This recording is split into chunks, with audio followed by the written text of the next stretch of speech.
আমি জানি আপনারা এই হরিকথা সময় নির্ধারণ শুনে বুঝতেই পারছেন যে প্রসাদের সময় খুব তাড়াতাড়ি আসতে চলেছে, তাই জোরে একবার সবাই করতালি সবাই। ইস্কন শ্রী চন্দ্রোদয় মন্দির শ্রীধাম মায়াপুর থেকে এসেছেন পূজ্যপাদ শ্রী শ্রীমৎ ভক্তি বিজয় ভাগবত স্বামী মহারাজকে আমি প্রার্থনা জানাই শ্রী শিল সচ্চিদানন্দ ভক্তিবিনোদ ঠাকুরের শ্রীচরণে বাক্যাঞ্জলি প্রদান করার জন্য। পূজ্যপাদ ত্রিদণ্ডী স্বামী শ্রী শ্রীমৎ ভক্তি বিজয় ভাগবত স্বামী মহারাজ। সময় 3 মিনিট।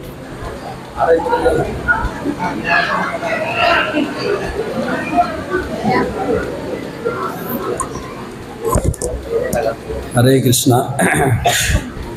गुरवे गौरचंद्राय राधिकायै तदालये कृष्णाय कृष्णभक्ताय तद्भक्ताय नमो नमः।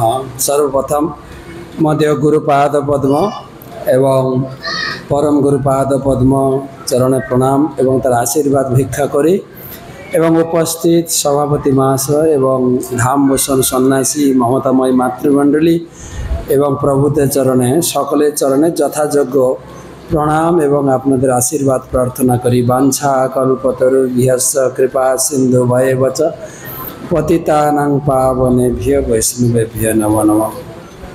नमो भक्ति विनोदाय सच्चिदानंद नामिने गौर शक्ति स्वरूपाय रूपानुगपराय। तो আমি এসেছিলাম দুপুরে 2:30টার সময়, সেই 3টা থেকে অনুষ্ঠান চলছে, অনেক বড় অনুষ্ঠান। আমি একটু পরিক্রমা করে চলে যাচ্ছিলাম মায়াপুরে। মায়াপুরে চলছে ভাদ্র পূর্ণিমা মহোৎসব। এই রাধা অষ্টমীর পর দিন নবমী থেকে পূর্ণিমা পর্যন্ত ভাগবতের যে প্রবচন ছিল সুখদেব গোস্বামী পরীক্ষিত মহারাজের সামনে করেছিলেন, তারই উৎসব চলছে। সেই ভাগবত প্রসঙ্গে ঠাকুর ভক্তিবিনোদ মহাশয়ের যে লীলা, সেই লীলা প্রসঙ্গ আমি তুলে ধরছি।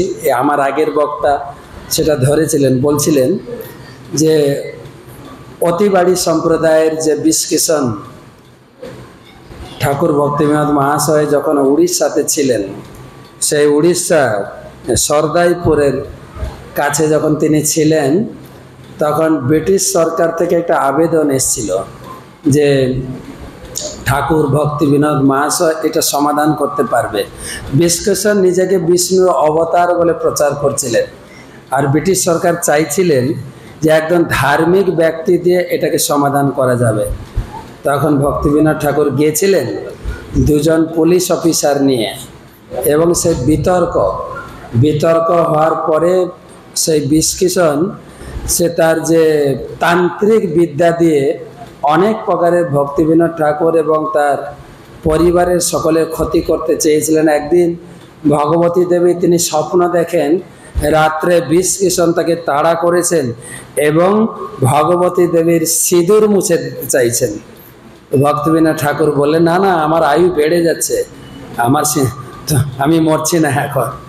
তো পরের দিন তিনি ভক্তিবিনোদ ঠাকুর তিনি ভাগবত সঙ্গে করে নিয়ে গেছিলেন।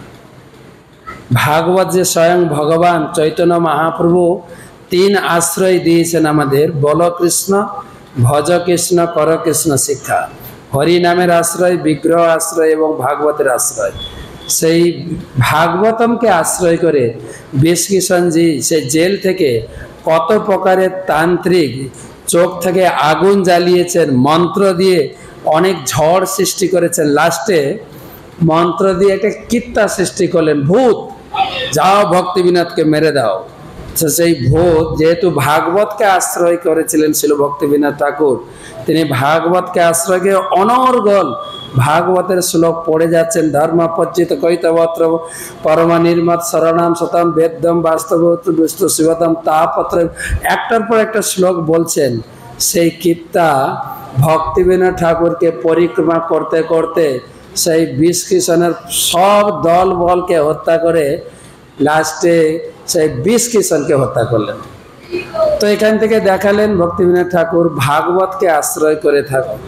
এই ভাগবতকে আশ্রয় করে থাকলে, যেরকম গীতা আমি দেখেছি, আমরা পড়েছি, বড় বড় তাবড় নেতা, নেতাজি সুভাষচন্দ্র, বিবাদী, ক্ষুদিরাম বসু, তারা ভারত স্বাধীন করতে পারলেন না। একজন বুড়ো ব্যক্তি, গায়ে যার চামড়া নেই, বুড়ো ব্যক্তি হাত লাঠি ঠুকিয়ে ঠুকিয়ে হাঁটতে হাঁটতে ভারত স্বাধীন করেছেন, কারণ হাতে ছিল গীতা, গীতার শক্তি ছিল মহাত্মা গান্ধী। ঠিক সেরকম ভক্তিবিনোদ ঠাকুর দেখিয়েছেন ভাগবতমের আশ্রয়, ভাগবতমের শক্তিকে, সমস্ত অপশক্তিকে পরাভূত করে নিজের লক্ষ্যে স্থির থাকা যায়। হরে কৃষ্ণ।